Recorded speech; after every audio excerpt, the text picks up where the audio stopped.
Hello friends, जय माता दी। कैसे हैं आप सब दोस्तों। रामायण में एक बड़ी खूबसूरत बात बताई गई है। कहा गया है कि सिर्फ सांस लेना ही जीवन जीना नहीं होता है। कहते कि जब राम और रावण का भीषण युद्ध चल रहा था, तब अंगद ने रावण को ललकारते हुए कहा था कि तुझे मारकर फायदा क्या है, तू तो पहले से ही मरा हुआ है। इस बात पर रावण बहुत हैरान हो गया। तब अंगद ने वो 14 दुर्गुण बताए जो कोई भी मनुष्य में अगर जीवित रहते हुए होते हैं तो अमृत के समान हो जाता है। ये 14 बातें त्रेता युग की होती है, लेकिन आज के दौर में भी अगर आप देखेंगे तो 100% लागू हो जाती है। विचार कीजिए ये सुनते सुनते कि क्या इनमें से कोई भी दुर्गुण आपके अंदर भी है, तो आप भी मृतक के समान तो नहीं हो रहे हैं। जीवित होते हुए भी मृतक के समान माने जाते हैं ये 14 दुर्गुण वाले लोग। तो सबसे आज के युग में जो लागू होता है वो है काम वासना में वशीभूत होना, अत्यधिक भोगी होना, काम वश होना। जो व्यक्ति दिन भर काम वासना में डूबा रहता है, संसार के क्षणिक भोगों में पूरी तरह लिप्त रहता है, जिसकी इच्छाएं कभी समाप्त ही नहीं होती, जो प्राणी सिर्फ अपनी वासनाओं के अधीन होकर जीता है, उसे मृत व्यक्ति के समान माना जाता है। दूसरा व्यक्ति होता है वाम मार्गी, जो नकारात्मक विद्रोही होता है।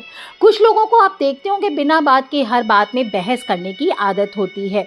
जो व्यक्ति समाज और दुनिया से विपरीत चलता है, जो हर बात में नकारात्मक चीज़ें, नकारात्मक जवाब, नकारात्मक प्रश्न करता है और जो नियम है संसार के, जो परंपराएं हैं, जो लोक व्यवहार है, इनके विरुद्ध आचरण करता है, इसके विरुद्ध हर बात पर क्वेश्चन उठाता है, वह आदमी मृतक के समान ही होता है। तीसरे प्रकार के मनुष्य जो अति कंजूस होते हैं, जिनके पास सब कुछ होते हुए भी वो गरीबों की तरह जीवन यापन करते हैं, कृपण होते हैं, धर्म के कार्यों में दान पुण्य नहीं करते, किसी का भी कल्याण करना हो तो आर्थिक रूप से हिस्सा लेने से बचते हैं, धन होने पर भी उसे खर्च नहीं करते और छूट मूट चुपचाप दुनिया से छुपाकर पैसों को जमा करने में विचार करते हैं। ऐसे लोग मृतक के समान ही होते हैं।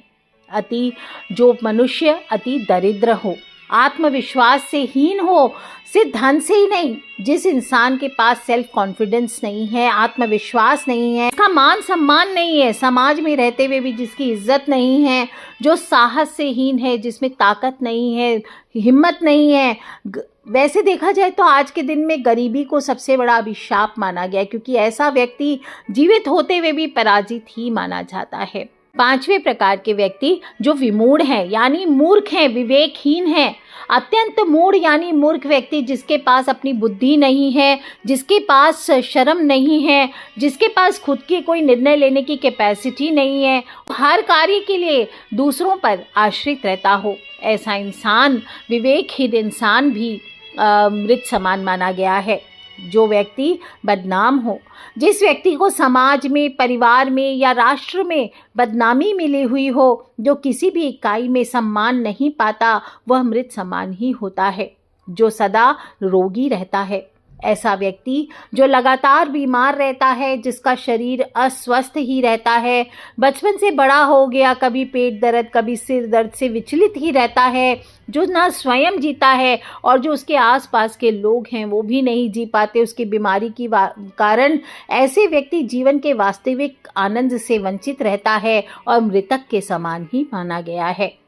जो व्यक्ति अत्यंत बूढ़ा हो, अत्यधिक वृद्ध व्यक्ति, जो पूरी तरह से, जिसके हाथ पांव चलने बंद हो चुके हैं, दूसरों पर ही आश्रित रहता है, जिसका शरीर और बुद्धि दोनों ही असक्षम हो गए हों, ऐसा व्यक्ति भी मृतक समान है। जहां व्यक्ति कष्टों से मुक्ति की कामना करने लगता है, ऐसा व्यक्ति जो हमेशा क्रोध में रहता है, गुस्से में रहता है, हर छोटी बड़ी बात पर खींचता है, क्रोध के कारण उसके मन और बुद्धि उसके नियंत्रण से बाहर हो जाते हैं, उसका नियंत्रणहीन जीवन हो, ऐसा व्यक्ति मृतक के समान ही कहलाया गया है। जो अघखानी हो, पाप की कमाई खाता हो। जो व्यक्ति पाप कर्मों से पैसे कमाता हो, गलत मार पीट करके किसी के धन को हड़प करके या किसी पे किडनैपिंग आदि करके या किसी की खून खराबा करके, इस तरह से कोई गलत धंधे करता हो, इस तरह से पाप की कमाई खाने वाला व्यक्ति ऐसे धन तो अर्जित कर लेता है, हो सकता है बड़ा बंगला, घर, गाड़ी सब बना ले, लेकिन इन पाप कर्मों से अर्जित धन से अपना और अपने परिवार का जो भरण पोषण करता है, एक तो उसका परिवार ऐसे ही उजड़ जाता है और पाप की कमाई से जीवन चलाने वाले व्यक्ति के घर की स्त्रियां दुर्गुण से युक्त हो जाती है, बच्चलन हो जाती है, पर पुरुषगामी हो जाती है और स्वयं तो वह मृत के समान होता ही है, उसके परिजन भी उसके भागी बन जाते हैं, जो तनु पोषक होता है। ऐसा व्यक्ति जो सिर्फ अपने ऊपर खर्च करता है, सिर्फ अपने शरीर पर, अपने भोगों के लिए, अपने खान पान, अपने रहन सहन, अपने स्वार्थ के लिए जीता है, सिर्फ अपनी आत्म संतुष्टि, बस वो सुंदर होना चाहिए, उसका शरीर सुंदर होना चाहिए, उसके कपड़े अच्छे होने चाहिए, उसका रहन सहन अच्छा होना चाहिए, बाकी उसे कोई परवाह नहीं कि उसने जो पैसे कमाए उससे किसी और को अच्छे वस्त्र मिल रहे हैं कि नहीं, अच्छा भोजन मिल रहा है कि नहीं, जिसके मन में संसार के अन्य प्राणियों के लिए संवेदना न हो, जो समाज के लिए अनुपयोगी हो, जो कभी दान धर्म नहीं करता हो, ऐसा व्यक्ति भी मृतक के समान कहा गया है। अकारण आलोचना करने वाला, जो व्यक्ति दूसरों में अपनी कमी को छोड़कर दूसरों में कमियां ढूंढता है, कोई अच्छा काम कर दे तो उसकी तारीफ नहीं करता और आलोचना करने से नहीं चूकता, जो सदैव दूसरों की बुराई करता है, वह व्यक्ति भी मृतक के समान ही कहा गया है। व्यक्ति परम सत्ता में परमात्मा को नहीं मानता, परमात्मा का विरोधी होता है, यह सोचता है कि कोई परम तत्व है ही नहीं और संसार हम ही चला रहे हैं, ऐसे व्यक्ति परम शक्ति में आस्था न रखने के कारण मृतक के समान ही माना गया है। जो व्यक्ति श्रुति ज्ञान का विरोधी होता है, संतों का विरोधी होता है, वेद ग्रंथ पुराणों का विरोधी होता है, संतों के उपदेश को नहीं सुनता, नहीं समझता और उनका विरोध करता है।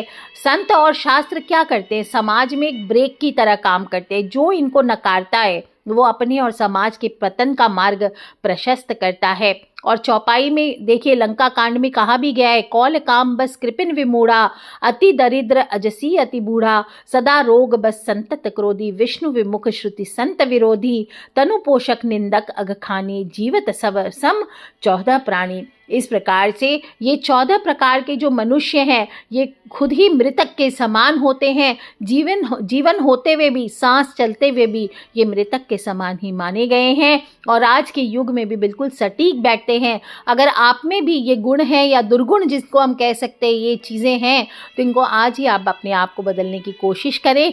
और अगर आपको भी लगता है कि आपके फ्रेंड्स, फैमिली, मम्मी पापा, भाई बहन, बच्चे, किन्हीं में भी ये आदतें हैं, तो उन सभी से इन छोटी छोटी बातों को शेयर करते रहा करें।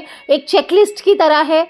मुझे पता है कि आप सब बहुत अच्छे हैं, लेकिन फिर भी एक चेकलिस्ट है। अगर इनमें से कोई भी दुर्गुण हमारे अंदर है तो हमें अवश्य बदलना चाहिए। आप भी करें और आप भी सुनिए, अपने फ्रेंड्स, फैमिली, मम्मी पापा, भाई बहन, बच्चे सभी लोगों से शेयर करते रहा करें, क्योंकि हमें नहीं पता कौन सा उपाय या कौन सी वीडियो कब किसकी लाइफ बदल दे। So love you all friends, take care. जय माता दी, बम बम भोलेनाथ की जयकारा, शेरावाली दाबुल सांचे दरबार की जय।